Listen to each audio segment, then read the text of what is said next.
Salut les goths et bienvenue pour cette toute nouvelle vidéo à la française. On se retrouve aujourd'hui pour un nouvel épisode et c'est le dernier des grandes previews de 2025. Et vous le savez, je m'en suis jamais caché, c'est mon équipe favorite. On va parler aujourd'hui de la Soudal Quick-Step, l'équipe de Remco Evenepoel. C'est plus l'équipe de Julien Lafilippe effectivement. On va revenir du coup dans cette vidéo sur la saison 2025 comme d'habitude. On va parler de l'effectif de 2025, des différents pôles et enfin on finira avec les objectifs de l'équipe parce qu'il y en a beaucoup pour 2025. On rentre tout de suite dans le vif du sujet. La saison 2024 de Soudal Quick-Step, au niveau des victoires, on est en net recul. On est à 34 victoires, 13 World Tour quand même, mais donc c'est 21 victoires de moins qu'en 2023. Donc c'est un recul assez énorme pour cette équipe. Le plus gros scoreur, c'est Tim Merlier, qui a remporté 16 victoires en 2024, pardon. Donc c'est assez énorme, on va pas se mentir. Le champion d'Europe, qui est donc évidemment une des figures de proue de cette saison 2024 de Quick-Step. Troisième au classement UCI, ça bouge pas par rapport à 2023. Au niveau des classements généraux, au niveau des trois grands tours surtout, on a eu donc Jan Hirt qui a fait le meilleur général sur le Giro, 8ème, très honorable. Avec donc 3 victoires d'étape pour Tim Merlier et une victoire d'étape pour Julien Lafilippe, on s'en souvient tous. Ça avait été assez exceptionnel. Donc un Giro, tout simplement génial, 4 victoires, c'est énorme. Ensuite, un Tour de France avec la 3ème place au classement général de Remco, une équipe tout autour de Remco, et donc une victoire d'étape sur le chrono. Donc voilà, franchement, un très très gros Tour de France, hein, si on dit la vérité. Parce que Remco Evenepoel, après son Dauphiné, on attendait très peu attendait en tout cas son podium final. Et il nous a prouvé qu'il était vraiment un des tout meilleurs en montagne. Et il en manque un tout petit peu encore pour matcher avec Pogacar et avec Vingegaard. Mais en tout cas, un Remco Evenepoel qui a vraiment passé un step. Et pour sa première grande boucle, aller chercher la 3ème place, c'est déjà assez énorme. Et enfin, une Vuelta assez décevante. On peut le dire, pas de victoire d'étape déjà. Mikel Landa qui fait quand même 8ème du général, mais on pouvait attendre mieux après son très gros Tour de France où il avait fini, je crois, 6 ou 7. Donc voilà. Maintenant, forcément, c'était pas la plus grosse équipe, il n'y avait pas de sprinter sur cette Vuelta pour Quick-Step, alors que pourtant il y avait quand même pas grand monde au niveau des sprints, ça aurait pu le faire. Donc voilà, là des grosses déceptions, on va dire que c'est cette Vuelta. Maintenant, si on parle du meilleur coureur de la saison, beaucoup pourraient penser que c'est Remco Evenepoel. Moi, j'ai préféré opter pour Tim Merlier, je vais m'expliquer pourquoi. Même si Remco fait une énorme saison 2024, pour moi, la saison que fait Tim Merlier, c'est tout simplement exceptionnel. 16 victoires d'étape, il y en a 3 sur le Giro, il y en a eu sur le AE Tour, il y a pas mal de victoires World Tour, donc c'est assez impressionnant. Il a été champion d'Europe. Donc voilà, pour moi, c'est un peu l'apothéose pour Tim Merlier à maintenant 31 ou 32 ans. Et je ne serais pas étonné qu'il nous fasse encore une très très grosse saison en 2025. D'ailleurs, il a déjà gagné la semaine dernière sur la Lula Tour, donc il y a 2 semaines au moment où vous verrez cette vidéo. Donc voilà pour Tim Merlier. Remco Evenepoel, la raison principale, c'est que certes sa saison est exceptionnelle, mais il a été bon à des moments clés de la saison. Sinon, on l'a pas vu toute la saison. Il a fait un Dauphiné. Déjà, il y a eu la chute au Pays Basque, évidemment, qui l'a empêché de courir une partie de la saison. Il est revenu à temps pour le Dauphiné et pour ensuite le Tour de France, mais son Dauphiné n'était pas très bon. Donc, à l'image de ce qu'il avait fait pour se préparer pour la Vuelta, en n'étant pas forcément très bon quand il gagne sa Vuelta en 2022, mais ensuite une énorme Vuelta. Il sait faire des très bonnes préparations, Remco, maintenant, ça on le sait. Et surtout, il tient sur 3 semaines, c'est ça qui est impressionnant. Mais voilà, donc en plus, son double titre énorme aux Jeux Olympiques, c'est fait avec la Belgique. Donc c'est pas réellement avec Soudal Quick-Step. Donc voilà, j'ai préféré mettre en avant Tim Merlier qui était assez impressionnant. Mais la saison de Remco reste exceptionnelle. Et on aurait pu mettre les deux. Au niveau du fantôme de la saison, il y en a eu quand même pas mal des coureurs qu'on pouvait attendre. Et à l'image de ce qu'on voit de lui ces dernières années, c'est Casper Asgreen qui est maintenant assez décevant bien qu'il ait gagné sur le Tour il y a 2 ans. C'est pas exceptionnel ce qu'on voit de Asgreen, une campagne des classiques, et c'est le gros point noir de Quick-Step l'année dernière, complètement raté. Asgreen en est la parfaite illustration. Donc assez décevant, ils ont bien recruté, on en parlera juste après, pour essayer de re-remplir un peu ce pôle classique. Maintenant, de toute façon, on a l'impression que cette équipe a un peu basculé dans un nouveau format, plus de grimpeurs, beaucoup de punchers, et plus trop de classic men. Donc voilà. Par contre, l'énorme surprise de cette saison, c'est Paul Magnier, évidemment. Surprise pas forcément quand on le suit un petit peu depuis quelques années, mais il a réussi à gagner sur son premier jour de course professionnel l'an passé. Il a refait d'ailleurs cette année pour regagner à l'Étoile de Bessèges il y a quelques jours. Incroyable Paul Magnier. Sa saison est exceptionnelle. Il va forcément du coup être, je pense, très attendu pour 2025. Maintenant, c'est un coureur à 20 ans qui a pas froid aux yeux, comme on dit, qui a remporté du coup 6 victoires l'an passé, ce qui est vraiment exceptionnel pour un néo-pro. Et je ne serais pas étonné que sa saison 2025 nous surprenne. J'en ai déjà parlé dans la vidéo des 10 questions, oui, pardon, pour les Français à suivre. Celle, si vous ne l'avez pas déjà vue, n'hésitez pas à aller la voir. Et moi, je le vois faire des très grosses courses en World Tour également, parce qu'il est tellement polyvalent. Il passe très bien les bosses. Il va très vite au sprint, évidemment. C'est comme ça qu'on le connaît. Donc voilà, Paul Magnier, on en reparlera juste après dans les pôles par pôle, etc. Mais Paul, c'est le cas de le dire. Mais franchement, Paul Magnier est vraiment très très intéressant et ça va être vraiment cool de suivre ça en 2025. Du coup, au niveau de la note, j'ai mis une saison à 14 sur 20 parce que ça reste quand même une très bonne saison. On a beaucoup moins de victoires, mais je trouve que les performances sont plus marquantes. La troisième place, Quick-Step n'a jamais fait ça. Enfin, faire une troisième place sur un Tour de France avec Remco Evenepoel, c'était assez impressionnant et on sent que voilà, forcément il y a moins de victoires. Hippo dirait pourtant qu'ils vont faire les stats sur certaines courses, et je trouve que c'est de moins en moins le cas. Mais voilà, ça reste quand même une très bonne saison. Ils auraient pu faire mieux, bien sûr, et ils auront, à mon avis, à cœur de faire mieux en 2025. Au niveau du coup du mercato, on a un mercato qui est assez cohérent avec du coup, on va commencer par les départs pour expliquer ensuite les arrivées. Mais quand même, le départ du double champion du monde, ça fait un peu trembler toute la planète vélo. C'est Julien Lafilippe qui est parti chez Tudor. J'en ai parlé dans la preview de Tudor. Il a d'ailleurs pas encore repris la compétition. On a hâte de le voir sur ses premières échéances, et notamment à Paris-Nice. Et forcément, ça va laisser un vide dans cette équipe. Il avait gagné sur le Giro l'année dernière, donc en plus il avait réussi à regagner en World Tour. Ça avait fait vraiment plaisir. Malheureusement, il sera plus là. C'est comme ça. Casper Asgreen, qui était la grosse déception, une de mes grosses déceptions de l'année dernière, qui s'en va chez IF. J'espère que pour lui qu'il va se relancer parce que c'est un coureur que j'apprécie particulièrement.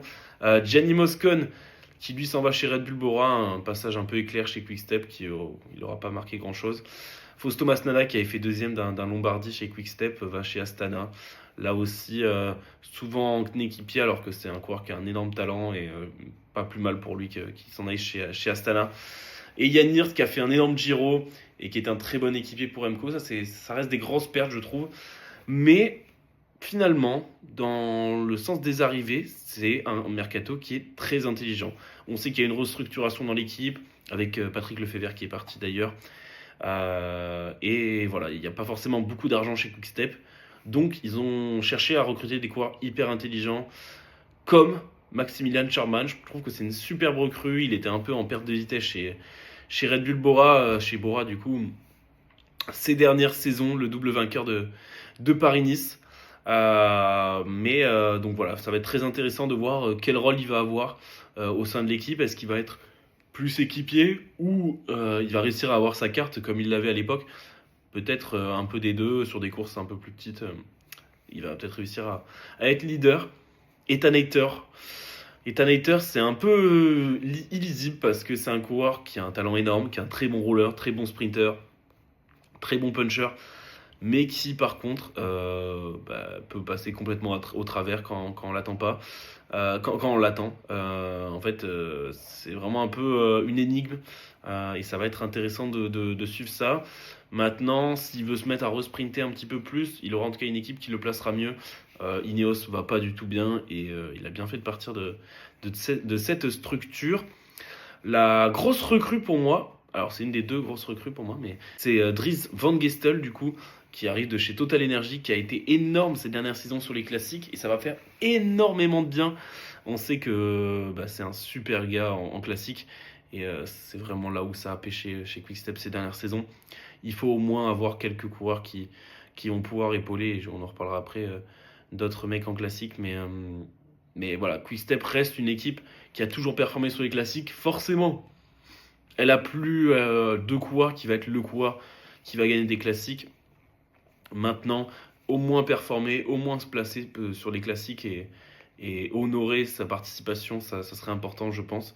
Et c'est pour ça que Van Gestel sera important dans cette équipe-là. Pascal Encorn, l'ancien champion des Pays-Bas il y a quelques saisons, assez aussi intéressant. On sait que c'est un bon mec en classique, très bon punch. Donc je pense que c'est le moment pour lui de peut-être passer un cap et pourquoi pas le faire chez Quickstep. Pour moi, c'est la recrue de cet hiver. C'est Valentin Paré-Pinte, le français de l'ancienne, qui était anciennement chez Decathlon AG2R, qui rejoint Quickstep du coup.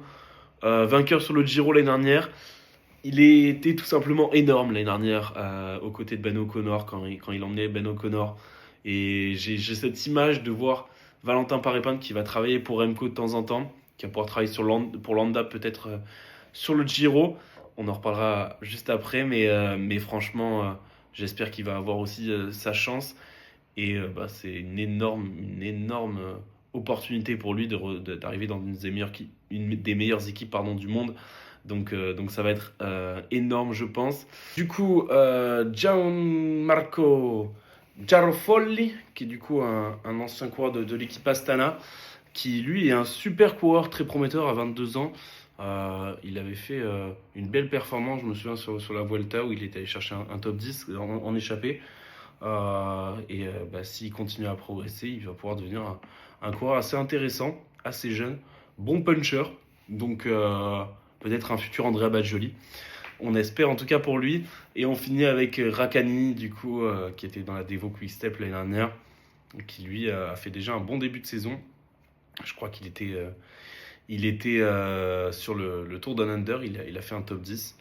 Donc voilà, un bon sprinter qui va pouvoir être intéressant. Au niveau du mercato, j'ai mis 14 sur 20 à l'image un petit peu de ce qu'on a eu auparavant là, sur la saison 2024. Pour moi, c'est un mercato qui est cohérent, en tout cas au niveau des arrivées et des départs. Des gros coureurs s'en vont, certes, ça c'est sûr, au niveau des classiques. Ils sont remplacés par des coureurs intelligents. On sait que c'est plus la démarche de Quickstep réellement de vouloir performer absolument sur les classiques. On a recruté des coureurs qui sont hyper importants comme Valentin Paré-Pinte pour Remco et pour Landa. Charman qui va aussi pour être un bon équipier et un bon leader sur d'autres courses. Et puis après, Ethan Hayter aussi très polyvalent. Ça va être intéressant. Des jeunes aussi qui sont toujours là. On en reparlera un petit peu en fin de vidéo aussi. Il y a pas mal de jeunes qui sont dans la Devo et qui pourront monter dans les prochaines saisons. Donc voilà, toujours cette dynamique assez intéressante. On passe maintenant tout de suite à l'effectif par Paul. Les grimpeurs, Remco Evenepoel évidemment le leader. Pas grand chose à dire sur Remco, à part que oui évidemment il est blessé, donc il va être absent un peu en début de saison. Il devrait revenir pour les Ardennaises, mais c'est pas sûr. On verra bien, pas mal de fractures pour Remco. Sinon, le Tour de France prévu pour lui avec Tim Merlier, on en reviendra juste après. Qu'est-ce que ça va donner ? Moi, j'aimerais bien, évidemment, le voir à la bataille, pourquoi pas. Alors, peut-être Pogacar, peut-être pas avec Pogacar. N'hésitez pas à nous dire dans les commentaires si vous le voyez, pourquoi pas. Peut-être pas cette saison, peut-être continuer à essayer de se rapprocher petit à petit de Tadej. Moi, en tout cas, peut-être pas pour cette saison réellement, mais je le vois bien encore plus dans le match. Il était déjà pas mal l'année dernière. Le voir encore plus dans le match cette saison pour peut-être aller chercher Pogacar. Ça serait exceptionnel. Il progresse énormément en montagne. On l'a vu l'année dernière, énorme sur ce Tour de France. Il a été au niveau vraiment. Est-ce que Vingegaard sera peut-être à un meilleur niveau avec une meilleure prépa, etc. Donc voilà, il va falloir que il mise de toute façon tout sur le Tour de France. C'est ça, c'est le point d'orgue de sa saison. C'est le grand moment de cette saison. Et on sait que Remco, quand il se prépare bien, il est toujours là au rendez-vous. Donc voilà, on espère qu'il va pouvoir là recharger un peu les batteries pendant sa convalescence et ensuite faire un gros Tour de France. En tout cas, on lui souhaite. Mikel Landa, ça sera le leader sur le Giro. On sait qu'il y aura Primoz Roglic, certes, mais il n'y aura pas Pogacar, il n'y aura pas Vingegaard, il n'y aura pas Remco. Il a une vraie opportunité. Peut-être pas aller gagner ce Giro parce que Roglic, à mon avis, sera peut-être au-dessus. Mais par contre, le podium est largement envisageable pour Landa. Va falloir faire attention à Bardet, Gaudu, nos Français notamment, et d'autres mecs. Mais pour moi, le top 10 est une obligation absolue. Le top 5 serait, s'il n'est pas top 5, ça serait une grosse déception. Et le podium est largement envisageable. Et la victoire, faudra voir s'il arrive à atteindre un gros niveau comme il a eu l'année dernière, où on sait qu'il a été énorme aux côtés de Remco Evenepoel, Mikel Landa. Pour moi, le podium est largement possible. Hein, et voilà, il a fait 8e du Giro. Il a réussi à faire 5e de la Vuelta, pardon. Il a réussi à faire 5e du Tour de France. Il est largement capable de faire 3e ou 2e d'un Giro comme ça. Pourquoi pas battre Primoz Roglic? Pourquoi pas ne se mettre aucune limite parce que il aura 35 ans. Il a déjà 35 ans, il aura 35 ans au moment de ce Giro et qu'on vit peut-être les dernières années, peut-être la dernière saison, je sais pas, il n'a pas encore annoncé en tout cas, mais de Mikel Landa, faut en profiter. C'est un coureur exceptionnel que j'adore et j'espère en tout cas qu'il arrivera à faire un gros Tour d'Italie, pardon.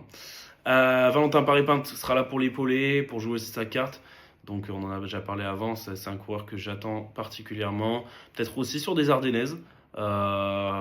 C'est peut-être le moment aussi de se découvrir dans d'autres profils, de se découvrir également. On sait que c'est son gros point faible, le contre-la-montre. Donc voilà, ça va être intéressant. Ilan Van Wilder, vraiment, je sais pas trop quoi en penser. Sa saison de l'année dernière est bonne par moment. Il fait un bon Tour de Romandie où il fait une 4e, il fait un 5e ou 4e d'un UAE Tour.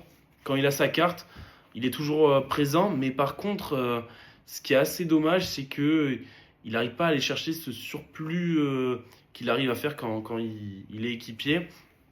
Parce que pour moi, l'UAE Tour, par exemple, il doit le gagner, ou il peut être parmi les meilleurs, et c'est assez dommage de ne pas réussir à aller chercher ce podium-là, ce petit déclic peut-être qui va faire qu'il aura une énorme carrière.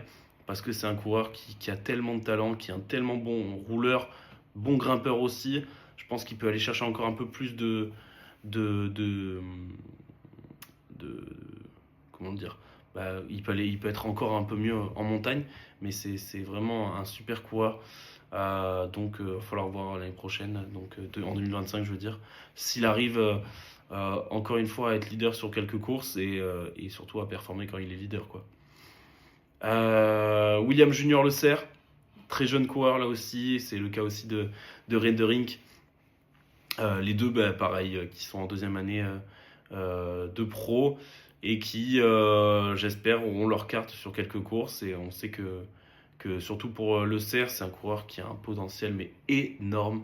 Et je ne serais pas surpris qu'il arrive à performer sur des courses peut-être un peu plus importantes l'année prochaine. Donc, 2025, donc ça va être intéressant. J'ai mis James Knox qui est un peu en perdition ces dernières saisons. Bon équipier, mais il n'arrive plus du tout à jouer sa carte personnelle. Assez dommage. Et Louis Verba qui est lui un très bon équipier et très bon ami surtout de Remco Evenepoel. Donc assez important. Au niveau du sprint, Tim Merlier, le leader évidemment, le champion d'Europe, 16 victoires. Comment ne parler de quelqu'un d'autre que lui? Enfin voilà, bon bref. Tim Merlier, c'est quelqu'un. Et il a fait une saison l'année dernière exceptionnelle. Il sera sur le Tour de France. Et je pense qu'il aura à cœur d'aller gagner sur la grande boucle avec avec Remco Evenepoel, ils vont faire un bon duo, je pense, et on va beaucoup voir de la Soudal Quick-Step, je pense, à l'avant du peloton en 2025 sur le Tour de France. Et voilà, je lui souhaite la meilleure réussite. Pourquoi pas essayer d'aller chercher un maillot vert. On sait que c'est pas forcément le meilleur des grimpeurs, enfin, parmi les sprinters. Mais voilà, ça peut être intéressant et un bon objectif, je pense. Paul Magnier, Paul Magnier qui va donc découvrir le Giro à 21 ans, donc 20 ans. Il aura peut-être 21 ans, je sais pas. Mais en tout cas, un coureur tellement talentueux, Paul Magnier. Il gagne à chaque fois sur sa première course de saison. Il nous l'a montré en tout cas l'année dernière, il nous l'a remontré cette année à l'Étoile de Bessèges. Exceptionnel, Paul Magnier. 6 victoires l'an passé. Je lui souhaite de faire autant, aussi bien, voire mieux. On en reparlera de toute façon un petit peu après. Je l'ai mis en leader des punchers parce que c'est volontiers. J'en avais déjà parlé dans la preview des Français. Je vais expliquer ça après, mais en tout cas, un Giro en tant que sprinter, ça va être vraiment intéressant de le voir. J'espère pour lui qu'il va pouvoir faire un très très beau Giro. Luc Lamperti, un peu une déception à moitié. Il a été un peu dans l'ombre de Paul Magnier. On attendait beaucoup Luc Lamperti. On a finalement beaucoup vu Paul Magnier. Mais c'est un très bon sprinter. Et on va voir. On n'a pas encore trop exactement le programme de course qu'il va faire et tout. Mais je pense qu'il peut aller chercher des victoires. Ça serait vraiment sympa. Ethan Hayter, évidemment, on en reparlera aussi après pour le contre-la-montre. Mais c'est un coureur tellement polyvalent. J'en ai parlé avant dans les arrivées. Mais il va être important et je pense que lui qui a déjà gagné plusieurs fois en World Tour, il doit gagner en World Tour cette année avec Quick-Step, c'est fondamental. Casper Pedersen, Bert Van der Berge, c'est deux très bons poissons pilotes. Ils vont être importants pour les Paul Magnier, pour les Tim Merlier, pour les Luc Lamperti, pour les Ethan Hayter. Et ils auront un rôle primordial. Van Geluwe, je sais pas comment on dit en belge, n'hésitez pas à me dire dans les commentaires. Qui avait gagné sur le Guangxi, donc il a déjà gagné en World Tour l'année dernière, un peu vainqueur surprise, et lui aussi il a l'habitude d'être poisson pilote, il est très jeune, et pourquoi pas continuer sa progression, il a déjà gagné en World Tour, s'il peut continuer à gagner cette année, ça pourrait être cool. On finit avec Rakhani du coup, qui lui a fait un bon Tour Down Under comme je disais tout à l'heure, et qui lui aussi sera assez intéressant à suivre. Au niveau du punch, du vallon, on va dire que c'est Paul Magnier le leader. Alors je l'ai mis un peu pour provoquer aussi, parce que avec le départ de Julien Lafilippe, on n'a plus trop de punchers dans l'équipe Quick-Step. Mais, on n'a plus de punchers stars, parce que comme vous pouvez voir de la liste, il y en a beaucoup des punchers. Mais Paul Magnier qui nous montre des qualités assez impressionnantes de sprint, il est prévu sur les Flandriennes. Il a pris du poids volontairement pour ça. Donc voilà, mais on l'a quand même vu sur Bessèges gagner une étape où ça montait bien sur le final et battre des coureurs qui ont pourtant l'habitude de bien monter les bosses. Donc voilà, Paul Magnier, c'est vraiment un peu l'épouvantail et on pourrait le mettre, bon, peut-être pas dans le chrono, mais en tout cas dans les trois premiers pôles, et il va falloir voir, ne jamais se fixer de limite. J'ai vraiment hâte de voir à Milan-San Remo ce qu'il va donner. J'ai vraiment hâte de voir aussi sur les Flandriennes et j'espère qu'il va nous surprendre. Maximilian Sherman, du coup, j'en parlais déjà tout à l'heure, je ne vais pas trop y revenir, mais c'est un coureur qui est bon grimpeur, bon puncher, bon rouleur. Je pourrais le mettre aussi dans quasiment toutes les catégories. Et ça va être un peu un épouvantail également. Maury Van Sevenant, qui stagne un petit peu, mais qui perd sur les petites courses, on va dire, entre guillemets. Je ne sais pas trop quoi en penser. S'il pouvait encore un petit peu progresser, il lui manque pas grand chose souvent pour gagner, mais il lui manque toujours un petit peu soit le punch, soit le sprint, soit il est toujours bien placé, mais jamais trop vainqueur. Gilles Gelders, qui du coup lui est un coureur qui est très talentueux, qui avait gagné, je crois, Gand-Wevel Game chez les jeunes il y a 2023 je crois, et qui franchement a un énorme talent, bon puncher, et qui j'espère va continuer de progresser. Pascal Encorn, Van Gestel, j'en ai déjà parlé tout à l'heure, je ne vais pas y revenir. Antoine Ubi, qui a eu une première saison d'adaptation, lui qui avait gagné la course de la paix en 2023. Antoine Ubi, on attend une belle progression, on espère qu'il va continuer à progresser, parce qu'il avait énormément de talent chez les jeunes, et il n'y a pas de raison que ça continue pas. Jaro Folly, j'en ai déjà parlé dans les recrues, donc je vais pas y revenir. Et on finit avec Martin Zverec, qui est donc un coureur qui est très talentueux, qui est donc serbe, qui avait performé souvent sur les championnats du monde espoir et qui, j'espère, arrivera à performer maintenant au plus haut niveau. On termine ce tour d'épaule par un pôle rouleur. Alors, j'ai pas mis Remco parce que j'allais pas mettre Remco. Sinon, je mettais Remco, je pense, à toutes les. Bon, sauf pour le sprint, mais sinon à tous les pôles. J'ai mis Ethan Hayter qui a besoin de faire une grosse saison. C'est le champion de Grande-Bretagne sur route, mais il a déjà été champion de Grande-Bretagne du chrono. Il a déjà fait des énormes chronos en World Tour. Et j'aimerais qu'on le retrouve à son plus haut niveau en tout cas. Remco, évidemment, très bon rouleur, ça, on va pas y revenir. Cataneo aussi, qui fait toujours des bons chronos. Yves Lampard, qui, j'espère, on retrouvera sur les classiques à son plus haut niveau parce que c'est un coureur qui est tellement fort et qui est aussi un très bon rouleur parce qu'on l'a vu, il avait gagné déjà sur le Tour de France. Un chrono, Ilan Van Wilder aussi, très bon rouleur. Cerny, qui avait déjà gagné aussi un chrono World Tour. Et Rakhani, qui roule très très bien. Pour moi, c'est un effectif qui est très polyvalent, qui est très intéressant. Ça pourrait être plus haut, mais le problème, c'est le déficit au niveau des classiques. On n'a pas quand même un gros effectif de ce niveau-là. Donc, je mets la note de 15 sur 20.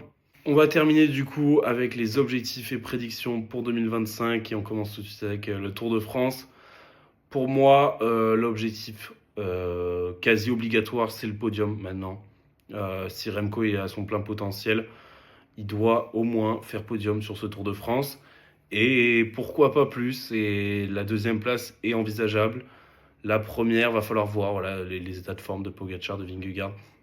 Mais j'espère le voir à la bataille avec les autres.